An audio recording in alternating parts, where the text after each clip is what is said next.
The spiritual strivings of the free man's sons is the travel of souls, whose burden is almost among the measure of their strength, and who is buried in this name of an historic race, in the name of the land of their fathers' fathers, in the name of human opportunity. W.E.B. Du Bois, the souls of black folks. Welcome to One Mic, a Black History podcast. I'm your host, Country Boy, and this episode is about the Great Migration. The Great Migration is an exodus out of the Jim Crow South for African Americans to the industrialized North. As always, if you like this, you enjoy this, please consider donating to our Patreon page and review us on Apple Podcasts. Also, listen to the Cut Podcast for all your Black culture needs. In 1910, it was almost 8 million blacks living in the United States. And of those 8 million blacks, 7 million of them lived in the South. Over the next 30 years, 1.5 million blacks migrated from the South to the North in what would be the greatest internal migration in United States history. They left to locate better jobs and housing and increased educational opportunities. The corrosive Jim Crow laws of the South made the choice easy to move north in an attempt to claim the American dream. The first black migrants made their way north in 1910. They primarily headed to cities in the Northeast. They settled in major industrial areas like Chicago, Detroit, Cleveland, St. Louis, New York, and Philadelphia. During the time period of the black exodus from the South, from 1910 to 1930, the African American population in Detroit grew from just 6,000 to over 120,000, and New York tripled from 100,000 to 328,000 African Americans. African Americans were not the only ones to migrate in mass. A great stream of Europeans also immigrated to the United States. From 1870 to 1925, 25 million European immigrants settled in the United States. This was only started to wane during the start of World War I. This was due to a large number of European men entering the military and the wave of anti-immigrant sentiment that started here in the United States. This led to Congress passing laws to further reduce the flow of immigrants in this country. The war effort during World War I led to increased demand for industrial products made in the North, but they were without the European immigrants that they had been using. So this left many industries without an adequate supply of unskilled laborers. This led the manufacturers to replenish their workforce with Southern blacks. Northern companies offered well-paying jobs, free transportation, low-cost housing as inducements to blacks moving north. The labor agents would receive a fee for every recruit they provided the company, and some labor agents would just stand on street corners in the South and sell the idea of a better life to an eager, captive audience. And while most of the jobs in the North were unskilled positions, they paid laborers more than they could ever receive in the South. In the North during World War I, the average pay was $3 to $4 a day, while in the South, most sharecroppers only averaged 75 cents to $1 a day. One of the most interesting aspects of the Great Migration is that it was pretty much a leaderless movement. Individual blacks weighed the possibilities of settling in the North versus their prospect of staying in the South long term. Jim Crow limited everything in their life: their housing, their jobs, how much they could make, their education, and their ability to vote and change their circumstances. African Americans in the North faced intolerable social situation under Jim Crow, while the North provided opportunities and basic civil rights. The migration was not that unsimilar to other migrations of refugees escaping famine or war or genocide in other parts of the world, traveling long distances in the hopes of a better life. The main routes of the Great Migration followed railway lines from points in the South to specific industrial centers in the North. For instance, the Illinois Central Railroad sent blacks from Louisiana, Mississippi, Tennessee to Chicago and other nearby cities like Detroit and Cleveland. The East Coast Seaboard Line sent blacks from Florida, Georgia, North and South Carolina to New York, Boston, Philadelphia, and Washington, D.C. Once companies stopped covering travel expenses, it became very expensive to travel from the South to the North. Blacks would struggle to come up with the money, and the growing demand for railroad travel, railroads increased their prices. And in 1915, it only cost 2 cents a mile to travel by railway. But by 1918, it cost over 24 cents a mile. As a result, black families would often have to save for their fare, selling their belongings, or sending only one family member at a time. Other families would attempt to travel in stages, often stopping for work and raising money so they could continue their journey. In addition to the cost of traveling, black families had to migrate in secret. They feared reprisals from Southerners in local communities, so they would slip away in the middle of the night. And they had good reason to worry. Some whites in the South were shocked at the size and scope of the migration and were livid at the loss of cheap labor. So they pulled migrating blacks off trains and off buses and beat them and put them in jail. Labor agents were fined and local leaders attempted to keep them from black communities. While all this was happening, the Southern media attempted to paint a rosy picture of black life in the South. One headline from the Commercial Appeal of Memphis read, "South better for the Negro," says Mississippian. Colored people found to be prosperous and happy. This indicates that white Southerners understood the impact that the migration would have on their livelihood and the economy in their local communities, but exposed their inability to understand how blacks in these communities felt about their circumstances. Had white Southerners been reading the Chicago Defender, the leading black paper at the time, they would have understood the circumstances of blacks in the South. The Chicago Defender was founded in 1905 by Robert S. Abbott. He was a big advocate of migration of blacks to the North, and Chicago specifically. Abbott used an informal system of Pullman porters and entertainers to distribute their paper beyond Chicago to readers in the South. The Defender promoted Chicago as an attractive destination for Southern blacks, calling it the Promised Land. And the Defender also made the correlation of the plight of African Americans in the South to Jews being held in bondage in ancient Egypt. They also called the Great Migration the flight out of Egypt. As a Northern paper, the Defender had freedom to denounce issues outright. Its editorial position was to attack racial equality head on. Blacks would use the Defender to assure themselves that migrating blacks would be welcome in northern cities, or at least more welcome than they were in the South. The Defender was one of the first newspapers to describe the racial hatred that blacks felt in the South and played a major role in influencing the Great Migration to urban areas. And the paper advertised the success of black individuals as inspiration to move. The Defender also featured job listings, train schedules that were posted to help facilitate relocation. The Defender also would post editorials, cartoons, and articles to attract attention to the movement. In January of 1917, they published an article on why they leave the South and outlined all the lynchings that happened in the South by state with a vivid description of their death. The Defender also featured letters and poetry submitted by successful recent migrants.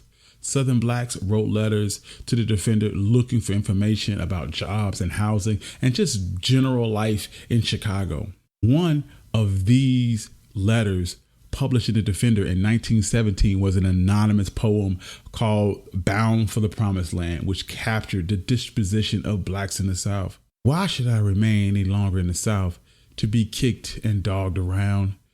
Crackers shoot me in the mouth, shoot my brother down. I'd rather the cold snatch my breath and die from natural cause than to stay in the South and be beat to death under cracker law." The Defender was an advocate for the Great Migration and against racism, and so incensed Southern politicians and local officials that the paper had to be smuggled into the South.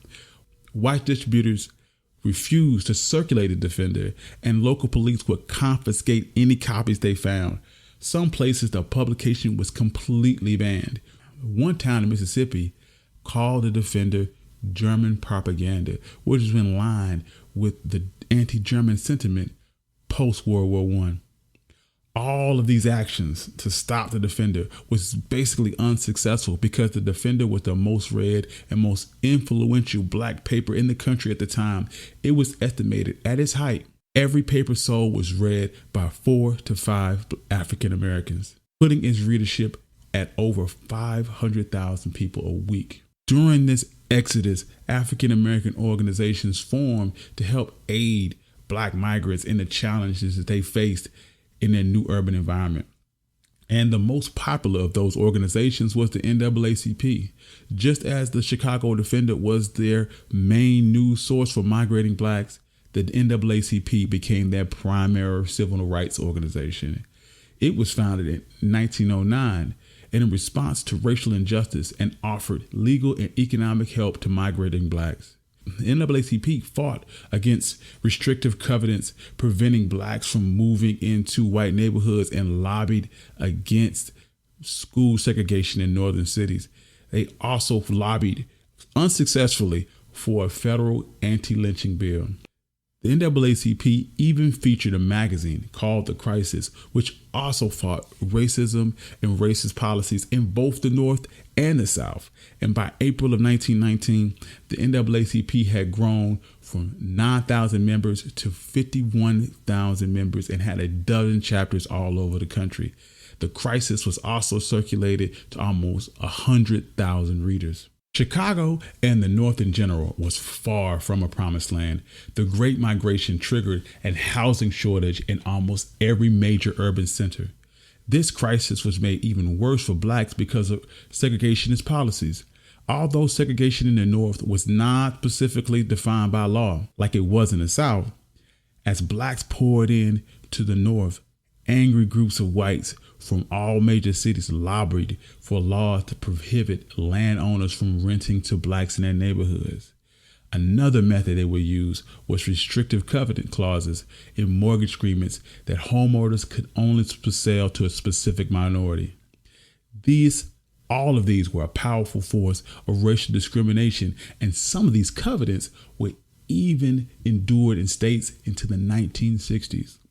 Housing shortages and discriminatory policies, along with neighborhood pressure not to sell or rent to blacks, left black families with very few options for housing. So they congested into poor neighborhoods with overpriced rent. Landlords frequently took full advantages of the housing shortages to charge exorbitant rent to black migrants. The high cost of housing forced blacks to share tiny apartments with friends and relatives.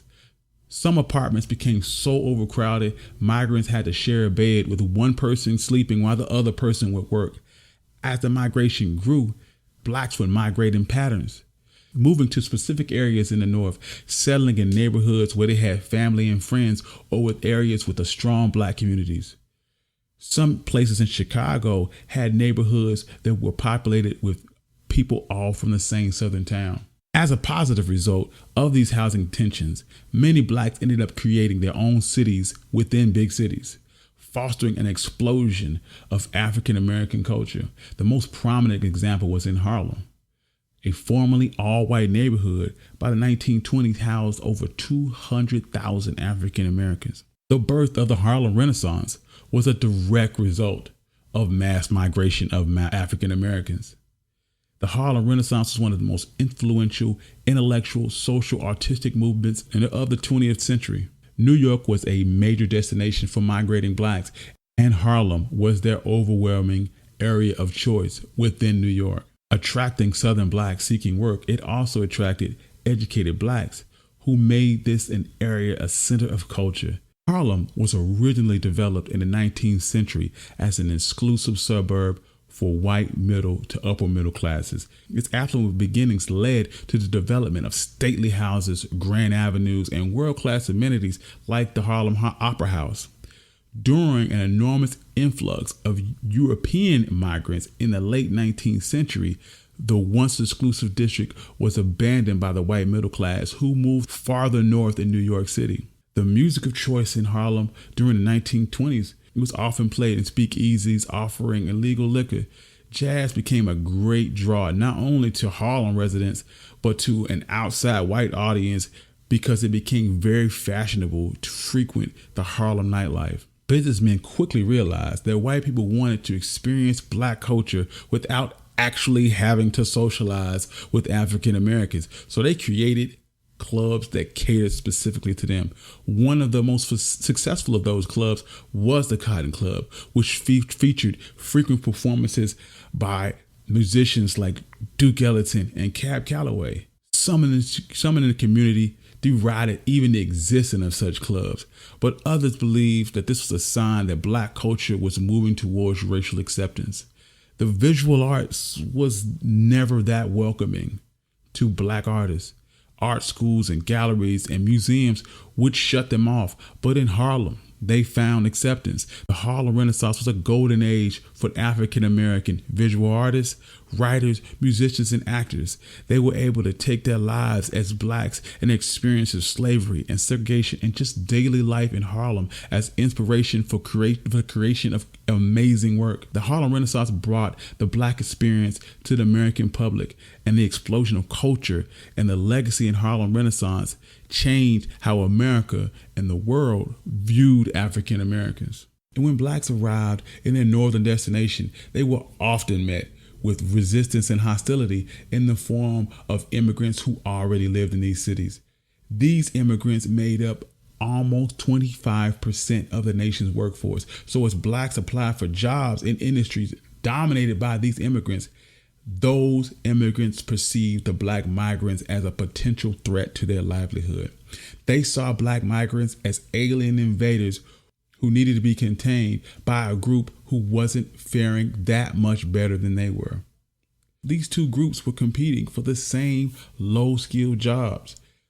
Businesses quickly learned that Southern blacks were willing to work for lower wages. They undercut the earnings of immigrants, and factory workers learned that they could pit the two groups against each other for wages, and this caused major anger and resentment amongst the immigrants.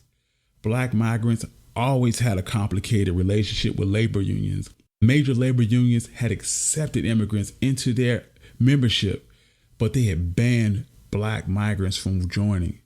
This overwhelmingly caused majority of black workers not to be unionized. This stance often worked to the advantage of management because blacks were excluded from working in unions. They would often hire them as strikebreakers. Blacks' role as strikebreakers further contributed to tensions with the immigrant white workers. And by 1919, industrial unions attempted to mend their relationship with migrating blacks by attempting to remove the color barrier. But nothing came of this because the message was clear that blacks didn't trust the unions and the unions didn't trust the blacks. As the black population in northern cities grew, racial discrimination intensified, and white anger and anxiety over this influx led to violence and increased frequency. This violence turned into the Red Summer, which is a series of race riots in cities all over the nation. I documented these events more in depth in episode 3 of the Red Summer, but the increased competition for jobs and housing amongst European immigrants and black migrants directly led to the violence of the Red Summer in several major cities like Chicago, where 38 people were killed and 500 more were seriously injured, with over 1,000 being left homeless. In the aftermath of the riots, the Chicago Commission on Race Relations found positivity amongst African Americans. The commission conducted extensive interviews with black immigrants, and they found that despite the issues prompted by the riots, blacks in Chicago were still overwhelmingly satisfied with their lives in the North. They were able to find jobs, and they were making more money, and they felt like even after the 1919 riots, they had more freedom from white oppression in Chicago than they ever had in the Jim Crow South.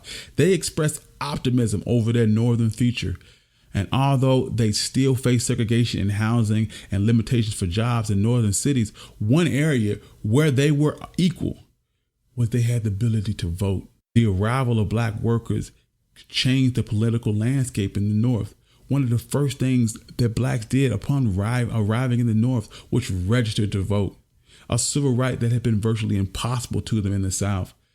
African Americans became the majority in many urban districts because they did not face the same voter restrictions they faced in the South. The ultimate decline of the first Great Migration was the Great Depression of 1929. The U.S. stock market crashed and the economic crisis known as the Great Migration happened. 1/4 of the population lost their jobs. Blacks were especially hard hit by this crushing economic downturn. And by 1932, 56% of the black population was unemployed compared to only 28% of the white population. The Great Depression wiped out many job opportunities in the industrial North, and for African Americans, it caused a sharp decline in their migration. It wasn't until 1939 and the start of World War II that was the stage set for the second migration. Of course, this is a story for another day on this podcast. But African American migrants seeked a better social and economic opportunities. Many blacks were not able to escape racism by migrating north, and African Americans were segregated into ghettos, and urban life introduced new challenges that they didn't face in the South. But despite these disappointments and challenges, millions of African Americans were still able to build a better life for themselves and their families in the North. Jobs were more plentiful, education opportunities were more plentiful, and they were able to build a stable middle class of their own. While the Great Migration was a leaderless movement, African Americans found that they were stronger as a united front, a new era of political activism amongst African Americans who disenfranchisement in the South, but found a new place for themselves in public life and their ability to change their circumstances. Thank you. This has been One Mic.